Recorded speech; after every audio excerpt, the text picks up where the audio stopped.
Hi, hello. Ang tatalakayin po natin ngayon, capacitors ng electric fan. Desk fan, stand fan, wall fan, gaya ng paano ikabit sa wire ng stator coil. Saan makakabili?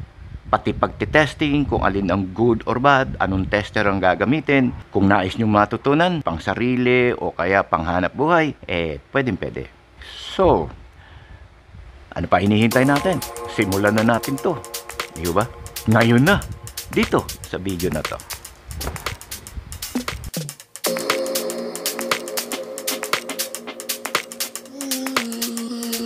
Ito po ay magiging parte o kasama serye ng mga videos tungkol po sa hanap buhay. Ventilador ang magiging hanap buhay. Ito na ang inyong theory. Kung pansarili naman, pwede, lalo na, sisikapin ko pong maging magaan ang ating pag-uusap, Hindi mahirap intindihin. Siya nga pala, wag ko kayong mag-aalala, nagturo po ako ng vocational school, practical electricity and practical electronics. Nakasyam na taon din ako siguro noon sa amin po sa Marilao, Bulacan. Sa Non-Formal Education Center, meron naman po akong karanasan magturo sa isang klase, sa isang classroom ng ganitong mga bagay. Simulan na natin to, di ba? Para po sa mga wala pong karanasan na mag-repair o magbukas, papakita ko po sa inyo. Ang capacitor po ng electric fan ay nandito sa part na to. Andito lang po sa likod, kaya kailangan natin buksan to. Alisin nila. Buksan mo natin, Eto po, tatanggalin lang natin to. Tatabiho nyo ng mainama, para hindi mawala. Lang, pang gaganon nyo lang. Tapos na. Tabi nyo mabuti. Tapos ito. Ito ho yung knob noong para ito gumanyan. Pag nilubog mo, gaganon. Pinupuwersa lang ho yan. Pag mahigpit to, aanuhan nyo lang ng langis. Papatakan nyo isang langis o kaya meron kayo yung penetrating oil. Wag ho nyo po puwersahin. Masisira yung lock dito, plastic. Bibili na naman kayo. 20 o 25 o 30, depende po sa tindahan. Tanggal na. So, kalasin natin. Yan. Nako, napakadumi. Hindi ho po pwede ng ganyan yan. Kasi, tuturo. Pero linisin muna natin. And then, sasabihin ko sa inyo kung bakit hindi ho pwede yan. Kung meron kayong mask, mag-mask kayo para hindi po ninyo masinghot yung alikabok. Yan.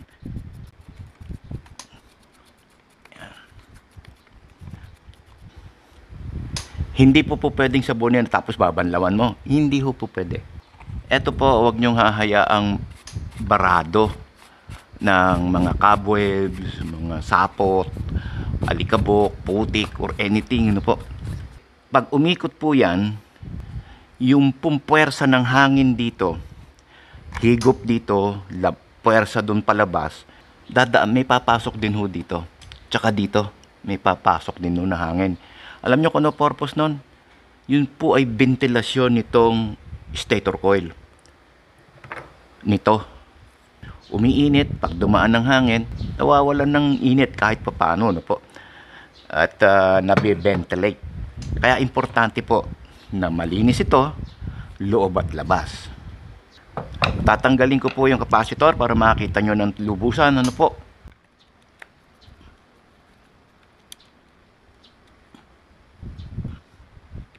Ibalik nyo lang agad ang screw para hindi po magkalimutan. Huwag nyo nahigpitan. Ang value po niya ay ito, 1.5 UF or microfarad, voltahe, 350 volts AC. VAC means volts alternating current. Alternating current, iba-iba ang polarity. Alternate yung polarity niya. So, 1.5. Maya-maya i-discuss natin to sa value at paano magpalit. So, yan po ang capacitor.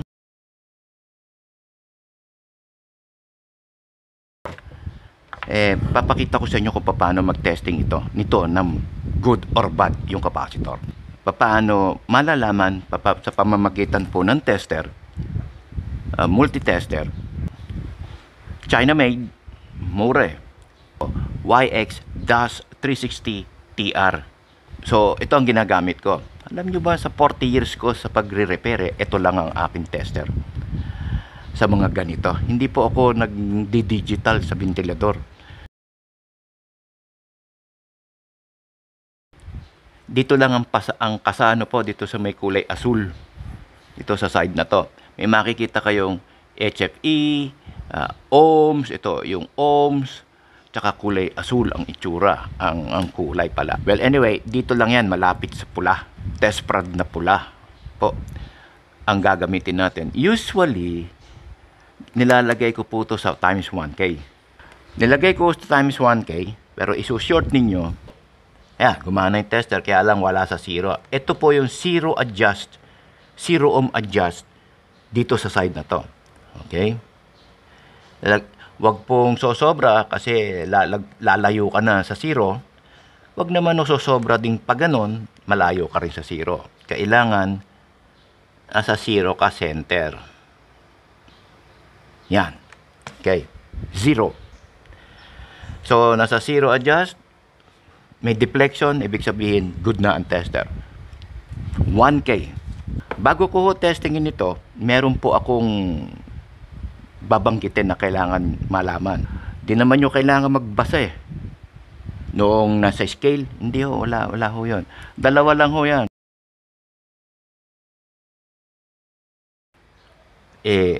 Gagalaw siya, either nasa gitna, hihinto. Ano po? Tapos, babalik. Meron namang minsan, mapupunta sa 3-port deflection at bumalik. Minsan naman nasa 1-port deflection pero babalik. Yun ho ang good. Nag-deflect pero bumabalik sa pinanggalingan. Nag-deflect, lumayo pero babalik sa pinanggalingan. Ang sira, ganito naman. Ano po? Una, pag nag-deflect at sumagad at hindi na gumalaw, hindi na bumalik at steady na siya doon, shorted, sira. At hindi po gumalaw, open. Parang ganyan, ano po. Meron naman nung minsan, kapraso, gagalaw lang, gagalaw ng bahagya, babalik. Meron naman nung ganon na reaction, ano po. Good pa rin ho yun. Pag yun ho sira ho, pag ganito. Nag-deflect, kapraso, tapos nag-steady, palitan mo na. O kaya naman, hindi gumalaw, palitan mo na rin. Testingin natin. Short nyo ho, walang kasuya, wala na hong kuryente to Short nyo, tapos saka nyo testerin. Wala pong polarity, kasi AC, alternating current. So, pagmasdan nyo to, baka hindi ko po alam kung kalahati o 1/4 o kapraso lang ang deflection niya. Abangan nyo. Yun, kapraso lang. Pero, bumalik sa zero. Ulitin natin. Baliktarin ho natin, no? Ayun. Eto ho, good pa. So, testingin naman ho natin ito. Itong may kawad. So, pwede mong simulan sa pula, ganun. Game. Yun, no? May konting deflection, pero balik din siya agad. Baliktarin natin. Ganun din. So good. Ha! Ang galing. Alam niyo kung bakit ako natutuwa? Gamit na, pero okay pa. Pwede pa natin hong gamitin ito sa ibang stator coil.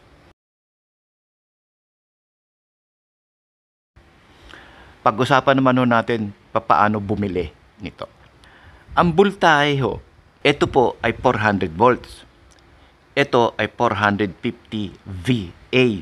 VAC means volt alternating current. Hindi po siya volt DC. Iba po yun, no? Iba. Yung pong nandun sa ventilador is only 350 volts AC. Wag po kayong bababa pa kaysa sa 350 volts. Kung yun ang sira, 350 volts AC, kahit ito, kahit yung isa, pwede. Ngayon, yung 350, yun na po ang minimum.